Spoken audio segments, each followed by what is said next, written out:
Timbuktu, Timbuktu.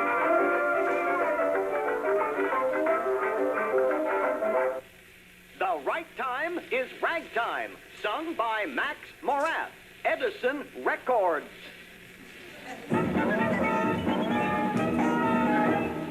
All night long, constant syncopations, crazy songs, raggy conversations. Put your arms around me, do the grizzly bear. Cuddle up a little closer, honey, I don't care. Here's your chance, like fantastic trippers. Dance that dance in patent leather slippers. What's this world coming to? The turkey trotting hitchy coo, 'cause everybody's raring to rag. I'm gonna stay up late, I'm gonna syncopate. Everybody's doing it and I can't wait. Fellas who were devils in their own hometown, watch the city slickers kick the dog around. They do that rag beat, and when they move their feet, ball the jack and go way back. It's such a treat. There's no morning, noon, or night time, but this time, mister, tell your mama and your sister, ragtime's the right time for me. No, please. No, you'll embarrass me. See, actually, I never made any records for the Thomas Edison Company. Well, my voice hadn't changed yet. By the time it did, Edison's record company had gone bankrupt. Not to worry, he still had General Electric. Thomas Edison, he was a genius, of course. But I'll tell you, he could have used a good marketing man. For years, you know, Edison wouldn't change from those old cylinder records to discs like everybody else. Really. And Edison didn't think that a performer's name should be printed on the record. See, he figured if the record became a hit, the performer would want more money. To figure that out, you don't have to be a genius. I don't suppose there's any way for us today in the 1990s to recapture how Americans in the 1890s felt about this machine. This gramophone. No, I don't like that. Let's see. Graphophone. No. Phonograph. Yeah. A miracle. Sound is forever trapped. See, that dog died in 1906. Maybe it got hit by a train, you know? Or run over by a trolley car, the most dependable form of urban transportation ever. Those darn things are just a plaything of the rich. Lonesome? Hello? Hello? Not anymore. But see, the trouble with listening to these old records is they're not hip. They're quaint. They sound like a bunch of old fogies. Has anybody here seen Kelly? They sound like a bunch of antiques. I wonder who's kissing her now. When actually, you know, those are young people you're listening to, kids. Yeah. Listen, a long time ago, I stopped referring to the people in my shows as old-timers. They weren't, they were youngsters. Every year, when I go out on the road, I figure up the average age of the performers and the composers in the show that year. This year, 19 and a half. Really? Well, popular music has always belonged to the kids, hasn't it? And ragtime was America's first pop. Thousands of youngsters have forgotten today. A couple of teenage boys out of southern Indiana, Gene Jefferson, Bobby Roberts, they ran away from home to go on the road with this new music. Ragtime. 2 words in those days. Gene's mother, they say, told him that no good could come of it. Ragtime was a scurrilous music reeking of excessive syncopations. Gene's father, of course, wanted the boy to learn a trade, harness making, or at least run for Congress. But the boys were young. They were turned on. They were eager to be part of the new wave. For several years, Gene and Bobby had been sneaking home ragtime sheet music concealed inside copies of Boy's Life magazine. Practicing their ragtime instead of their Mendelssohn. And I'm sure working on the opening number for their new act.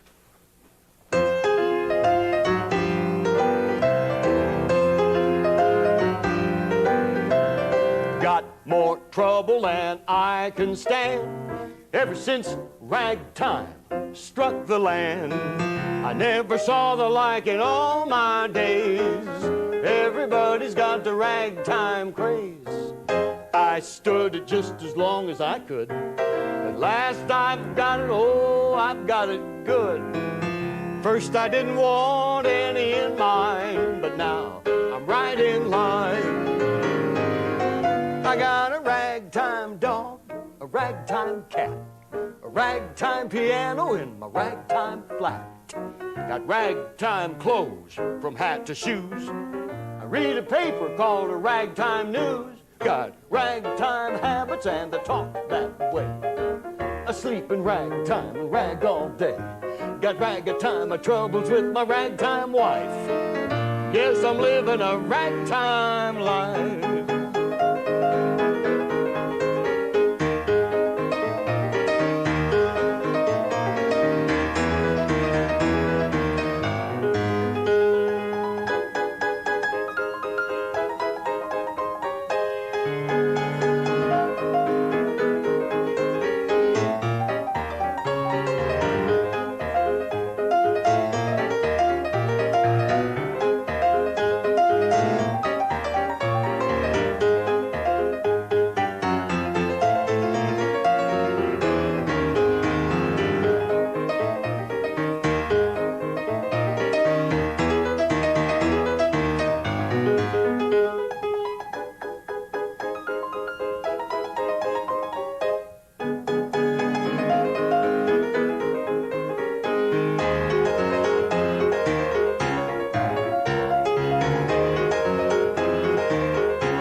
I drink ragtime coffee from a ragtime cup.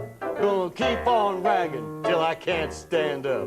Shooting pool every night with ragtime cues when things go wrong. You know, I got the ragtime blues. I got a brand new ragtime automobile. I'm a ding-dong daddy at the ragtime wheel. I'm saying hello, good times. So long, strife.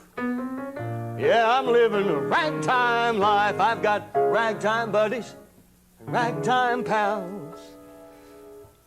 Go to ragtime parties with my ragtime gals. Ragtime's everywhere, ragtime's rife, and I'm certainly living a ragtime life. Living a ragtime life.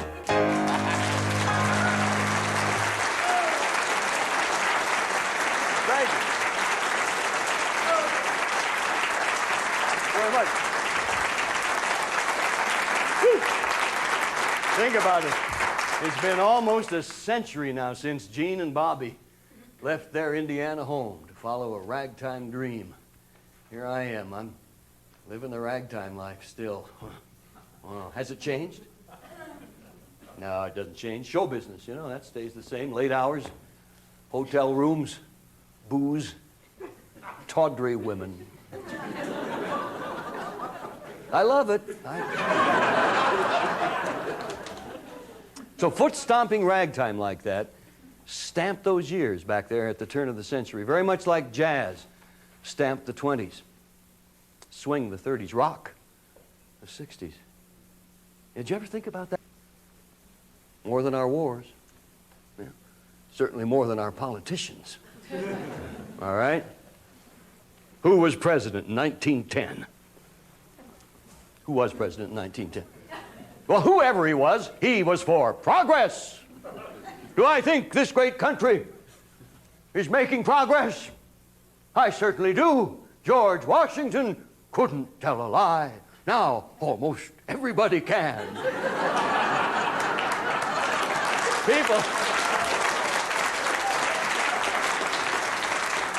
People say, all right, when were these ragtime years that we're talking about? And, you know, it's dangerous to draw straight lines across history, but we can say that the ragtime years in America lasted roughly from the time of the Chicago World's Fair, the early one, down to about the beginning of World War I, which they called the Great War, you know, in those days. It's just a working title until it was assigned a number. Yeah. That whole period, as we look back on it now, is often referred to as the good old days, isn't it? Huh? Yeah, I hate to tell you, but I don't really think there is such a thing as the good old days. And even if there is, it's relative. It keeps changing, depends on how old you are as you look back, doesn't it? Huh? People my age, they say the good old days. They're talking about the Depression.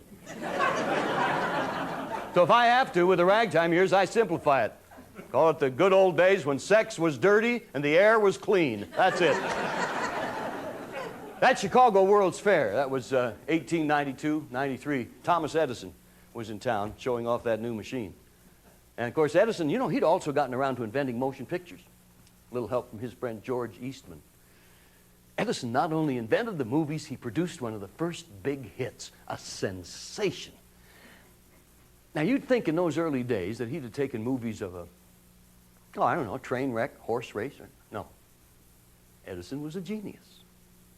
He shot a little 60-second movie of a man kissing a woman. Name of the man has been lost to history. To play the woman, Edison hired a young performer, May Irwin. Miss Irwin was the Bette Midler of her time. They sold a lot of tickets. Edison then had his own movie studio, you know, for a number of years, but he closed it down after he decided movies had passed their peak. 1915.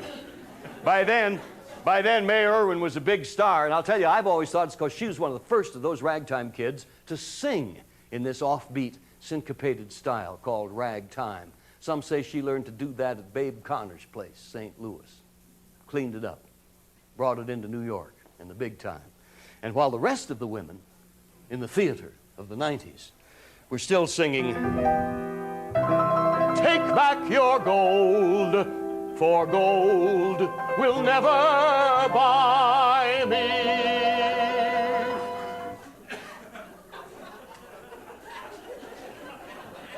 May Irwin was out there telling it like it was. Now, this is my version of a ragtime song that she used to sing. It's about a gambling man and his lady friend. Oh, I'll play the gambling man.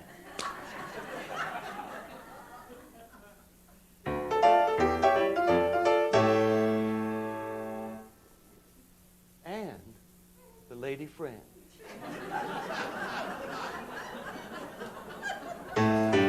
Well, my luck is bad, worse than I've had. Seems to me I'm working awful hard.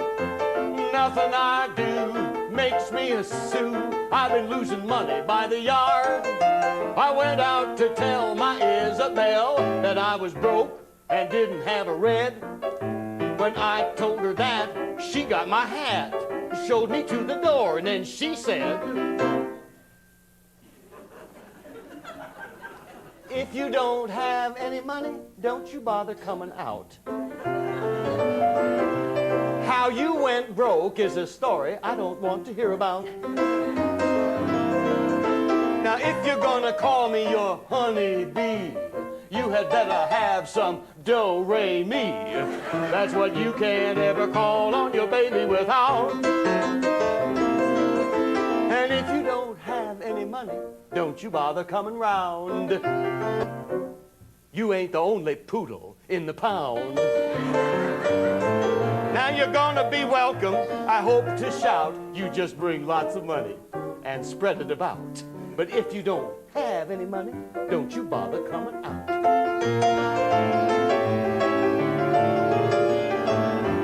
Well, I'm working again. Got me a 10. Took it to the races at the track. I had a sure thing, started to sing, this is where I get my money back. I sat down and wrote my gal a note, said I'd be there at 7 on the dot. Well, I lost my bet, horse running yet. Listen to the answer that I got.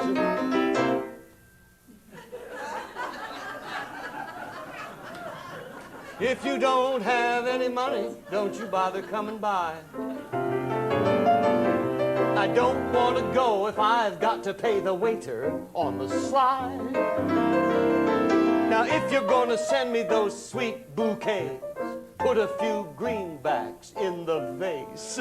That kind of love makes me sit right down and cry. And if you don't have any money, don't you bother coming through. 'Cause baby, you ain't the only monkey in the zoo. Just say that you love me and you hope to die, but remember what it takes to satisfy. And if you don't have any money, don't you bother coming by.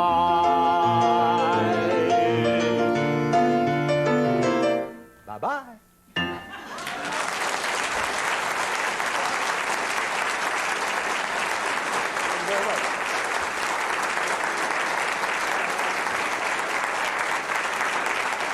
Thank you so much. That's supposed to be one of the very first songs written in this new syncopated style they called ragtime. Goes back to the mid-90s. Somehow a copy of that ended up on our piano bench at home when I was a kid. It's one of those big, old-fashioned copies. You've seen them. There was her picture on the cover there.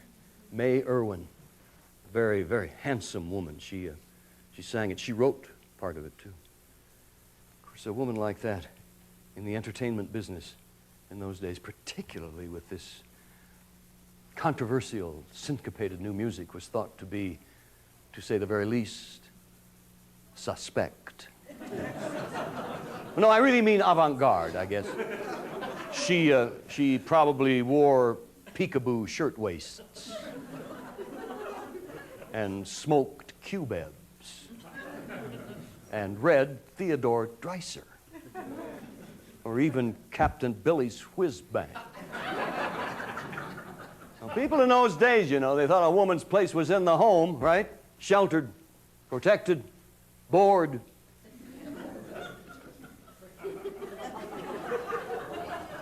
And if she was in the entertainment business, chances were pretty good that she was a fallen woman.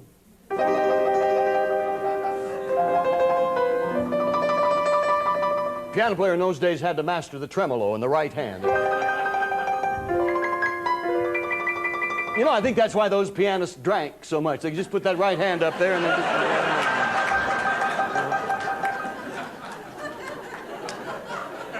You've got to remember, ladies and gentlemen, that during the ragtime years, the turn of the century years, America still observed the double standard. Now, you know, the double standard meant that there was one set of rules for the men and a different set of rules for the women. That is, all of the men were encouraged, expected to go out at a pretty early age. And as they used to say in those days, sow their wild oats. The women were not. Yeah, if you think about that for just a moment. It's mathematically impossible, right? Huh? A certain small percentage of the women has to play by the men's rules or the whole thing breaks down.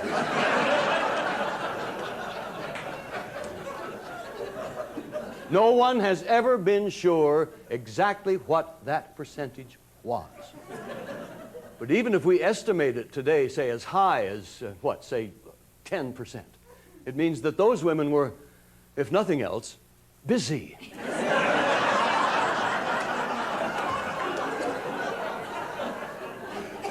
And society labeled them fallen women. I want you to know, I've always thought that is a pretty vicious, bigoted expression. Happily, it's passed out of the language. Today, we do not call them fallen women. Just good friends.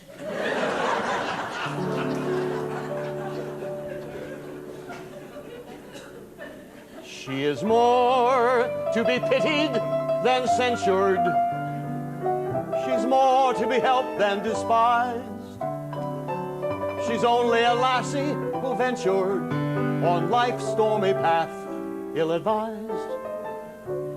Do not scorn her with words fierce and bitter. Do not laugh at her shame and downfall. For a moment, just stop and consider that a man was the cause of it all.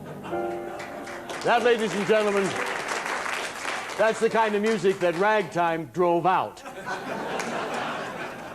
Good riddance, these tear-jerkers, these country ballads. See, Ragtime was city music.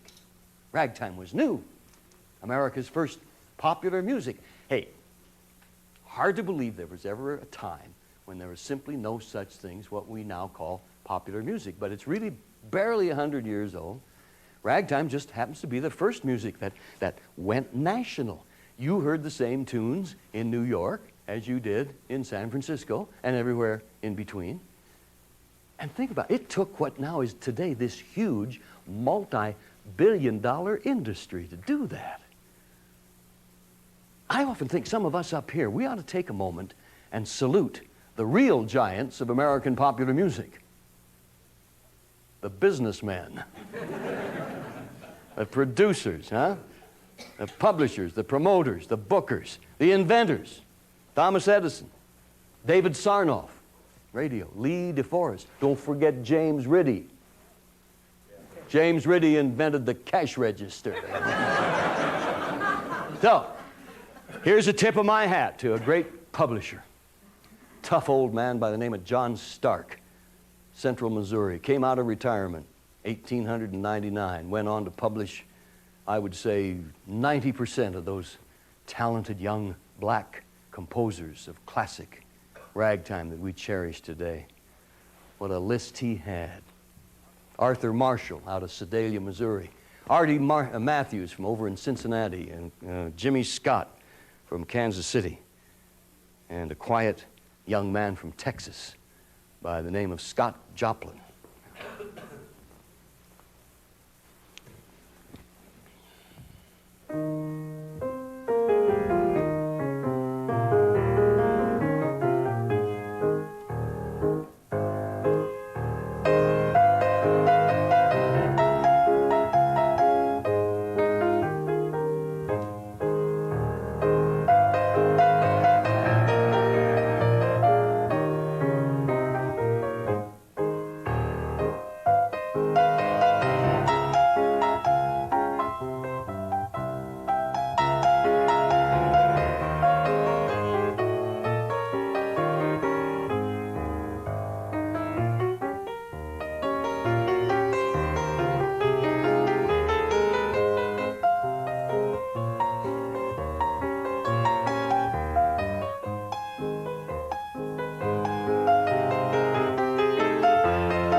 you kindly. Scott Joplin called that the Easy Winners. 1901, I think. It was the same year that the American Federation of Musicians, our union,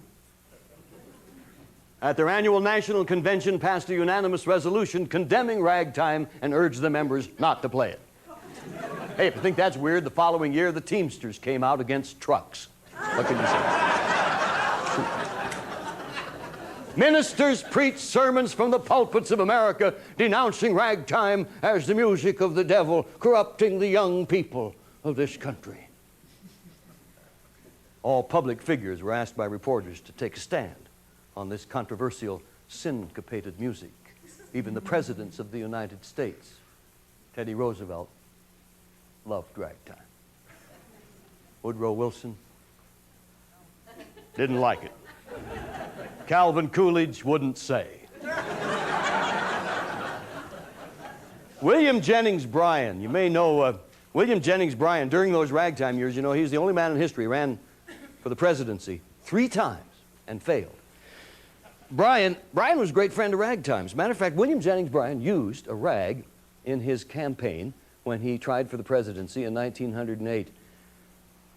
Bryan was really quite a progressive. You know, I think we've lost sight of that. If anybody thinks about the poor man at all these days, it's the late years in his life. He was an old man, went down there to Tennessee to argue in the Scopes trial, you know, that man was not descended from the monkey.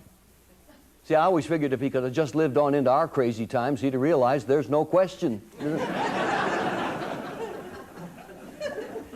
I think another reason that Bryan used ragtime in his campaign is because this was a man that was a champion of the underdog, and the rag that he used had been composed by a member of a group in American society that in those days was greatly discriminated against. No. Women.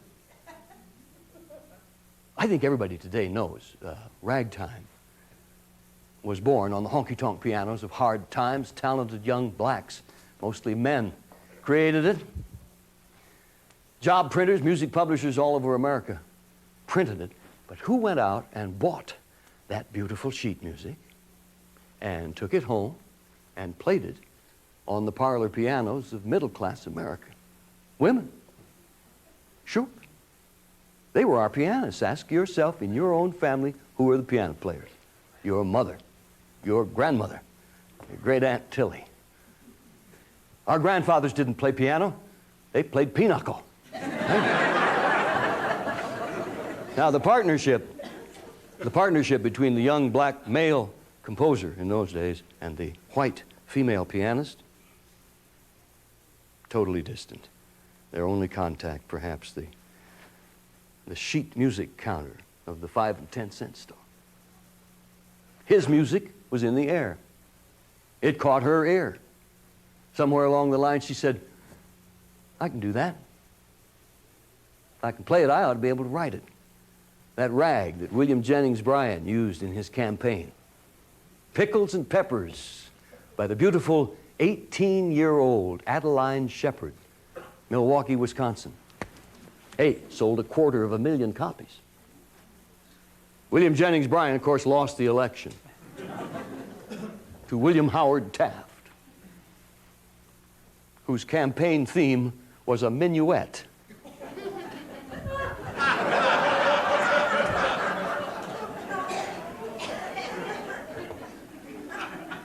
Pickles and Peppers.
Adeline Shepard's Pickles and Peppers. I've got 2 original copies of that in sheet music.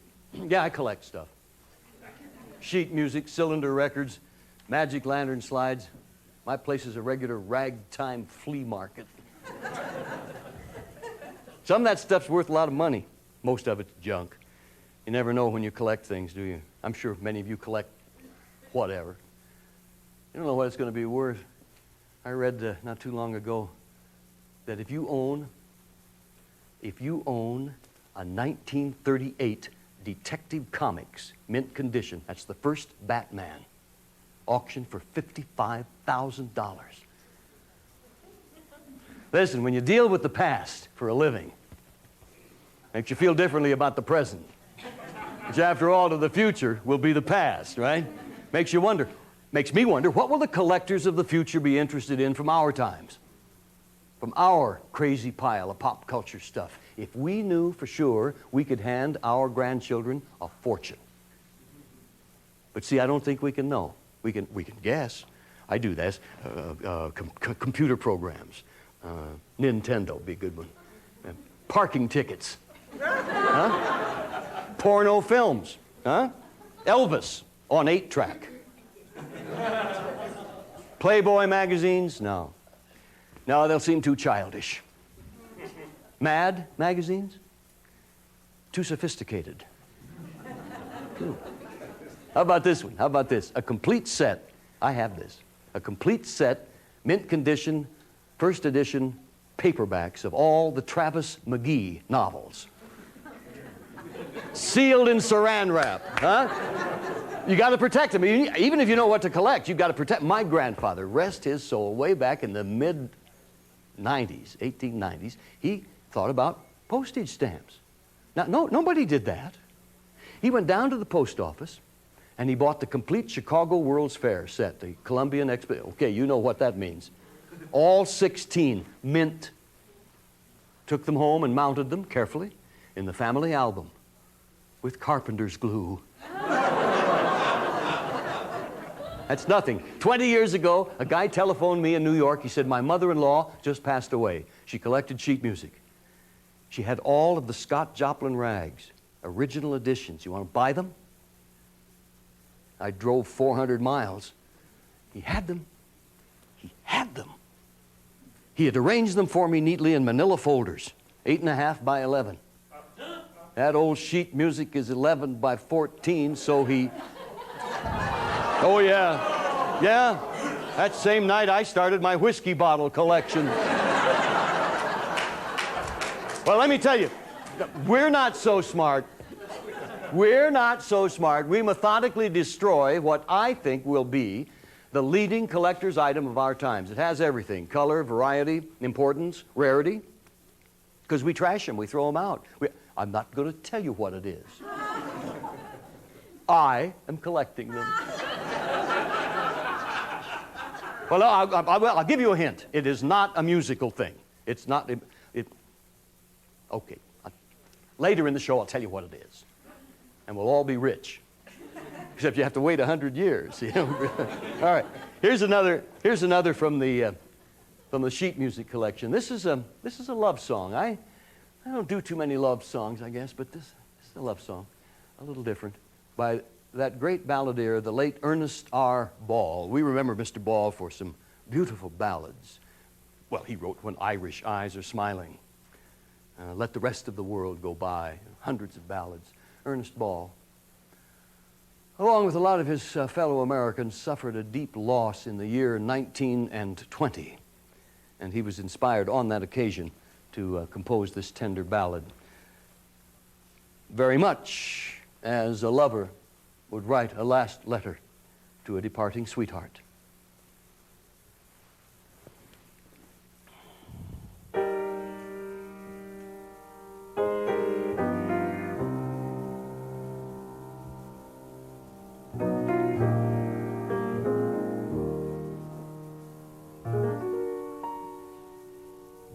I've been looking through the dictionary for a word that is running through my mind. Though I love the name of brother, I am searching for another, though I must admit that word I cannot find.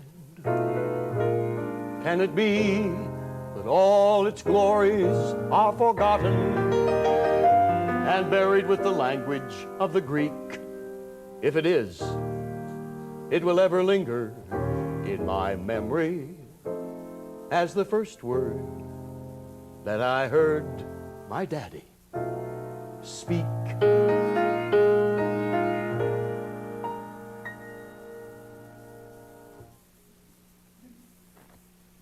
Saloon, saloon, saloon. Runs through my brain like a tune. I don't like cafe. I hate cabaret. Mention saloon, and my cares fade away. Since you've gone, all the world seems in darkness, like a cloud hanging over the moon. No more joys in my life. No more lies to my wife. Saloon, saloon, saloon.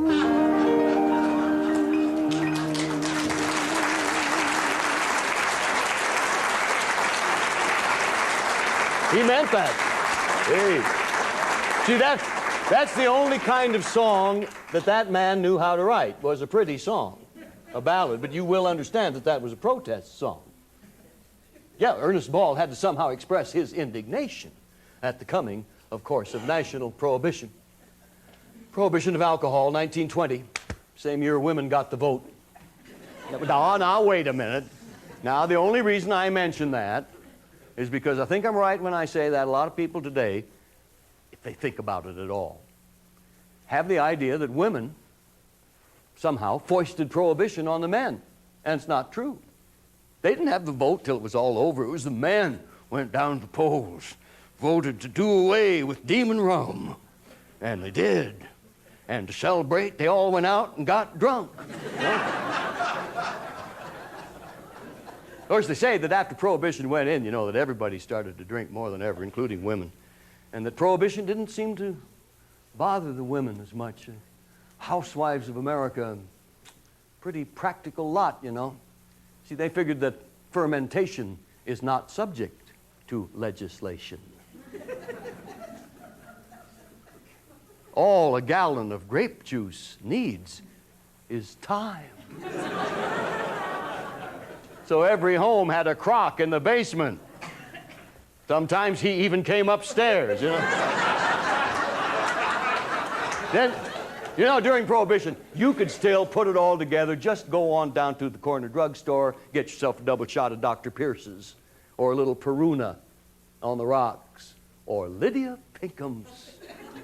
That celebrated sure cure for all female weaknesses contained Allitrus farinosa, or colic root, Asclepias, and 4 other Indian herbs, sugar, water, flavoring, and 18% alcohol.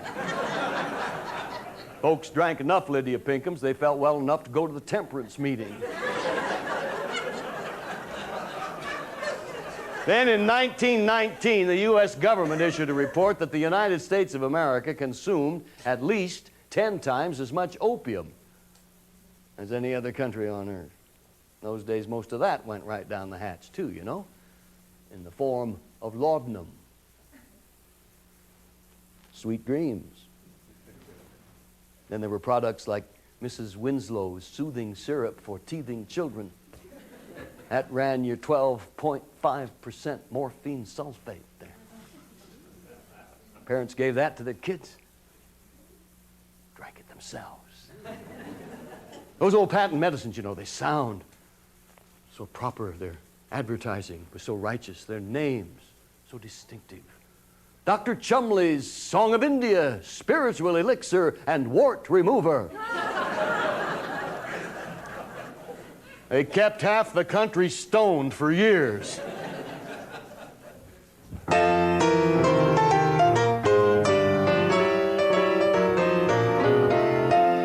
Now old John Barley Smelly corn has gone away. Wise guys figure that he's gone to stay. Though you wail, foot on rail, all you're gonna get is ginger ale. Swell cafes are gonna close up tight, but the lights will be burning bright at the good old soda fountain. On the drugstore we're still counting. So hurry on down to the old pill store. Order a Peruna, order 3 or 4. Get lit up with swamp root tea. Lydia Pinkham's a 1, 2, 3. Paragori cocktails are full of pep. And Pison fat pays. Have a little shot of Coca-Cola. Put a jazzy needle in the old Victrola. A chill tonic quiver makes you shake and shiver at the drugstore cabaret.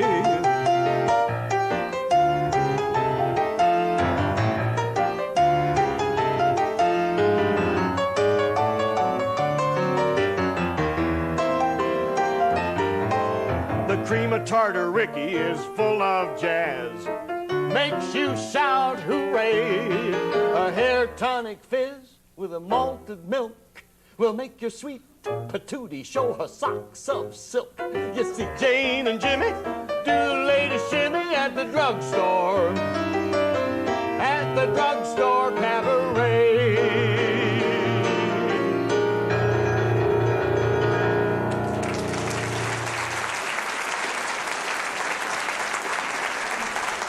Thank you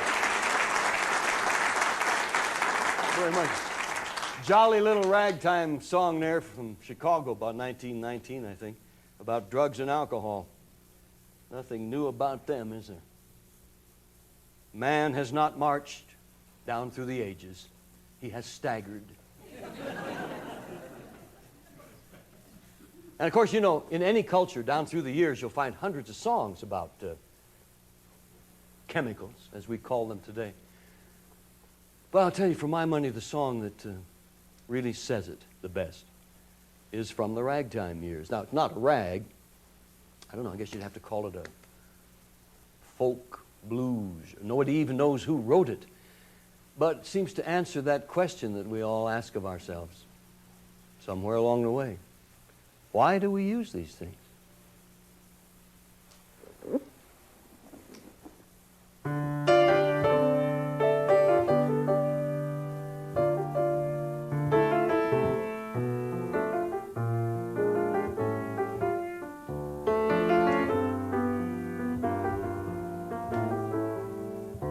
You ever heard the story of Willie the Weeper?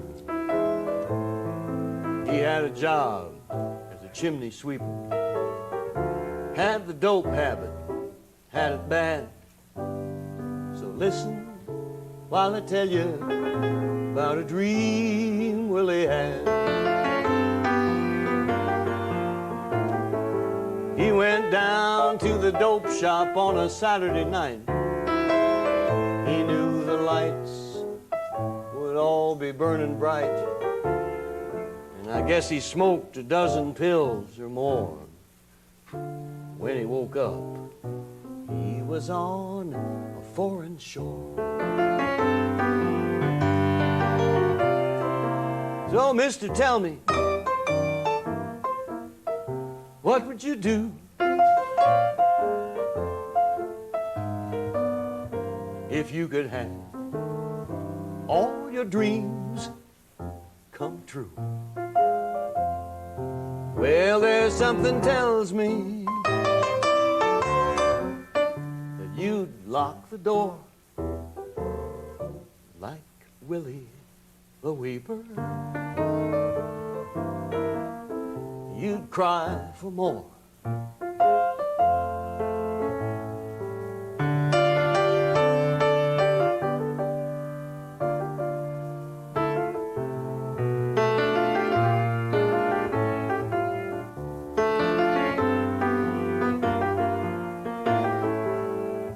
Now the Queen of Sheba was the first that Willie met.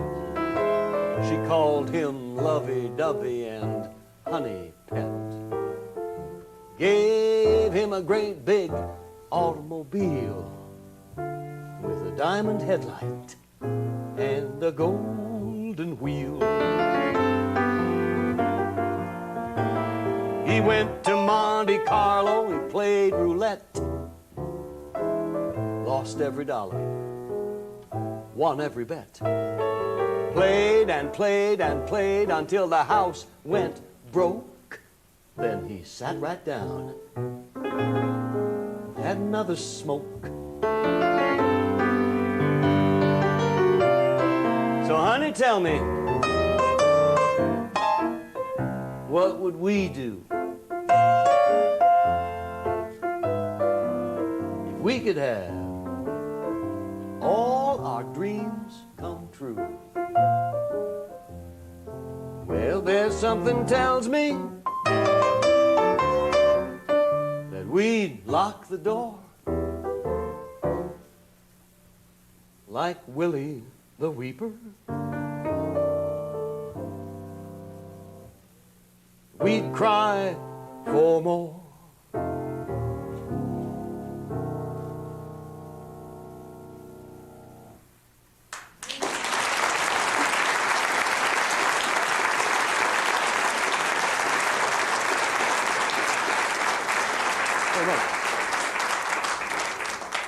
There are dozens of versions of that song. I've heard 3 different melodies to that in my travels, and I don't know how many different sets of words. Depends on what part of the country you're in.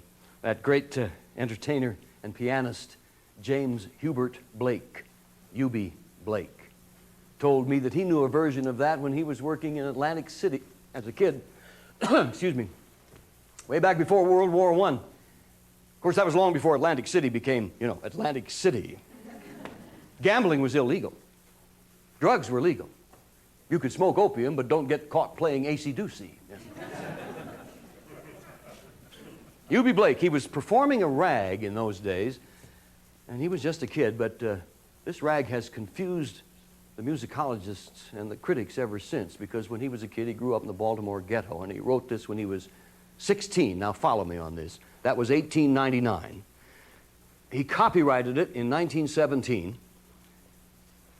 recorded it once in 1921 and again in 1969, and then published it in 1975. The musicologists can't decide whether it is antique or avant-garde. Eubie Blake's Charleston Rag.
Thank you so much. Thank you very much. You know, there's always been something to me about ragtime music in all these different forms that just so perfectly fits those years back there that produced it. I guess every form of popular music had better do that, hadn't it? Fit its own time. Ragtime certainly did for a lot of reasons. They weren't using the word in those days, I don't think, but urbanization, that's one of the things that was happening in America. Young people leaving the farms and the villages and going to the big cities. Ragtime's a music put together by a bunch of kids from the country, mostly black. Tried their luck in the big towns. One music critic, the only one I've ever been able to find that paid any real attention to this music in its own time, called ragtime the folk music of the city. I like that. I really mean it, by the way, when I say I wouldn't want to go back to the past, even if I could. I think we live in fabulous times. But if I could take a little trip in a time machine, that's where I'd go. Those cities, mostly in the Middle West, you know, that's where it all started. Going to St. Louis, over to Chicago and Cincinnati, back in through Memphis, maybe Kansas City, about 1904, 1905, be okay. What a life. Musician could live the traveling life on the railroads and the river boats, move around America and learn all the different styles, listen to those great players. Yeah, in a time machine. Maybe we could stop in at Big Tom Turpin's Rosebud Cafe, St. Louis. Maybe Scott Joplin himself would be there. Or Jimmy Scott over from Kansas City, or Blind Charlie Hunter up from Nashville. Kids, young fellas. One-legged Willie Josephs, a remarkable player, working out of Boston, Mass, of all places. Ben Harney, Eubie Blake. Tough competitors. Had an eye for the big money, you know. A yen for the high life.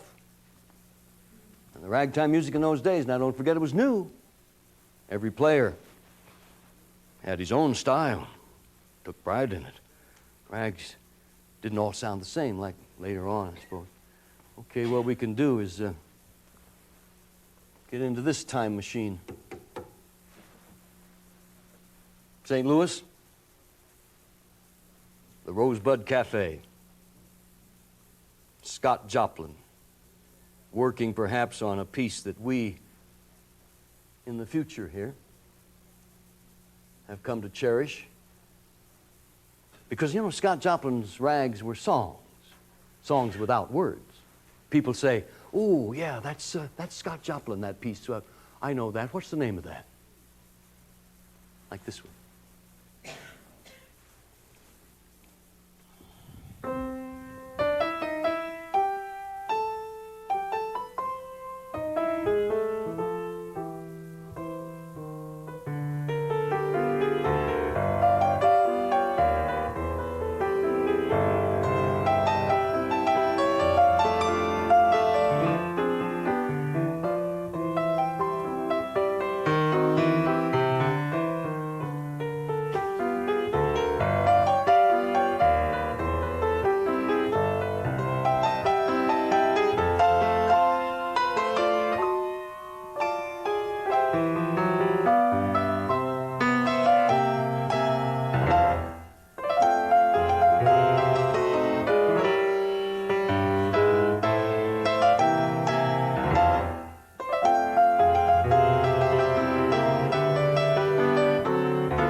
Scott Joplin, he called that piece Solace, S-O-L-A-C-E, apt. You know, you go back much further now in ragtime than this, and you're going to run right into folk music back there. Thousands of rags and cakewalks and two-steps and ragtime songs forgotten. I guess you'd call them folk music. I've never been sure at just what point a folk song becomes a pop song. I think it's when it starts making money. Now, those old folk rags and songs have left us a bunch of folk characters that we still know and sing about, like Frankie and Johnny and Hard-Hearted Hannah, the Vamp of Savannah, Casey Jones, Bill Bailey. Bill Bailey, like Casey, you know, was a railroad man. And the ragtime years just happened to coincide with the great golden age of the railroads in America, you know.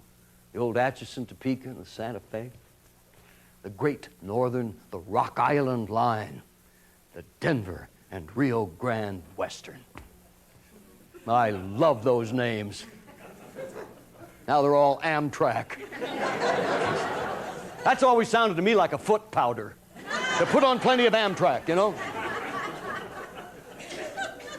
No, I'll admit that one. I'm nostalgic for the trains, I'll give you that. But look, I'm in the entertainment business. I fly all the time. I'm on a lot of airplanes. I have no problem. I'll say this for the trains. I never sat in one for 3 hours circling the depot.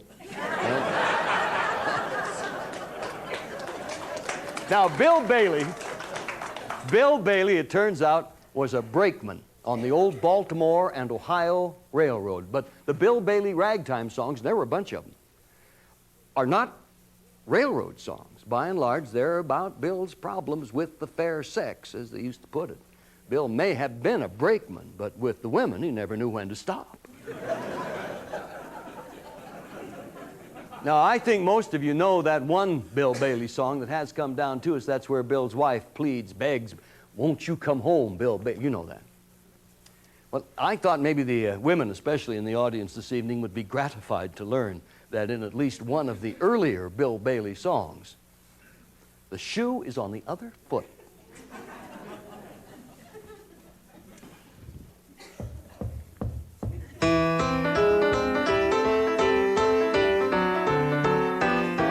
One dark and stormy night, the rain was falling fast.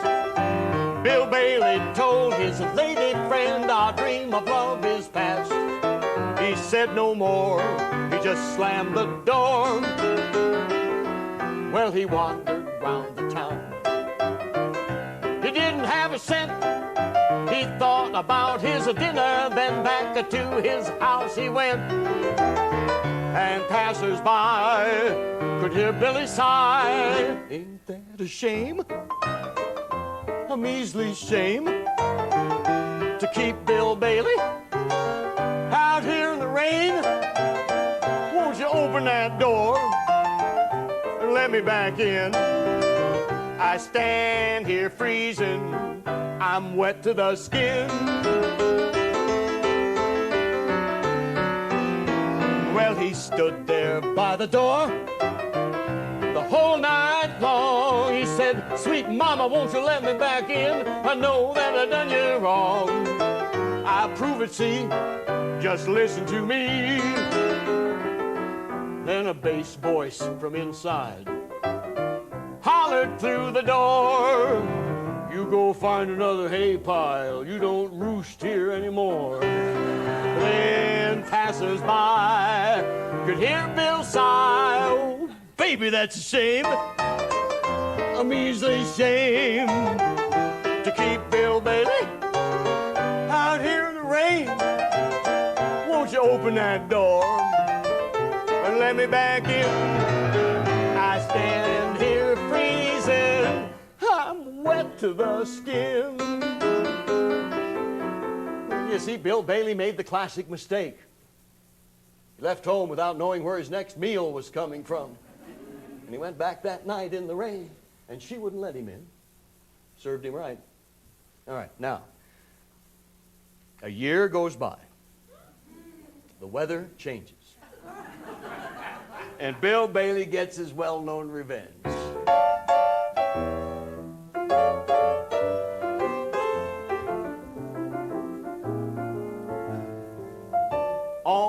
One Sunday morning, the sun was shining fine. The lady love of old Bill Bailey was hanging clothes on the line in her backyard and weeping hard.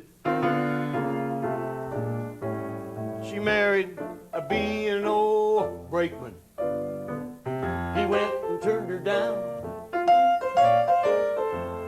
bellowing like a prune-fed calf. She had a big gang hanging around, and to that crowd she cried out loud.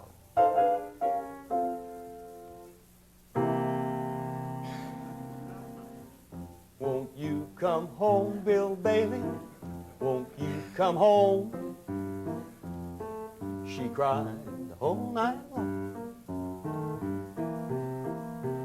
I'll do the cooking, baby. I'll pay the rent. I know I done you wrong. Remember that rainy evening I threw you out? Why, you had nothing. You had nothing but a comb. Oh, I know I'm to blame. Ain't that a shame? Bill Bailey, won't you please? Mr. Bailey, I did say please. Oh, come on, Bill Bailey, won't you please come home? Remember that rainy evening I threw you out? Why, you had nothing. You had nothing but a cold. Yeah, I know, I'm to blame. Ain't that a dirty, rotten shame? Bailey, won't you please come home?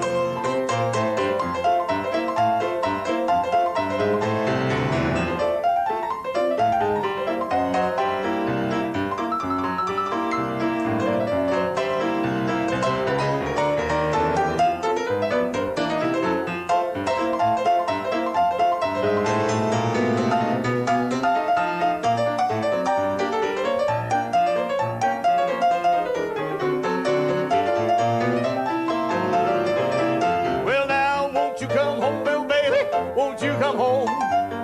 She cried whole night long.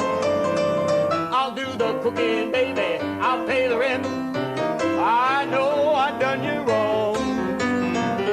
Remember that rainy evening I threw you out? Why, you had nothing. You had nothing but a cold. Yeah, I know I'm to blame. Well, ain't that a shame? Hey, now, Billy, please. Bailey, won't you please come?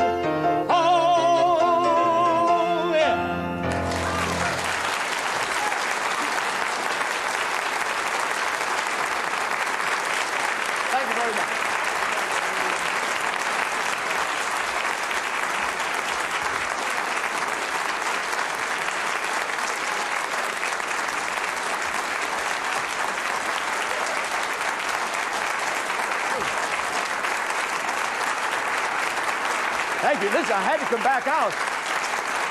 Thank you very much. I forgot to tell you what that collector's item is. I promised I'd do that. Huh? Listen, I'm serious about this too, by the way. This has everything. In the first place, it's right in a line of collecting money, numismatics, which has always been a biggie, right? But at the very same time, you are collecting autographs. Thousands, millions of beautiful designs, brilliant colors, self-dating. And ladies and gentlemen, we not only throw them away, we're instructed to cut them in half.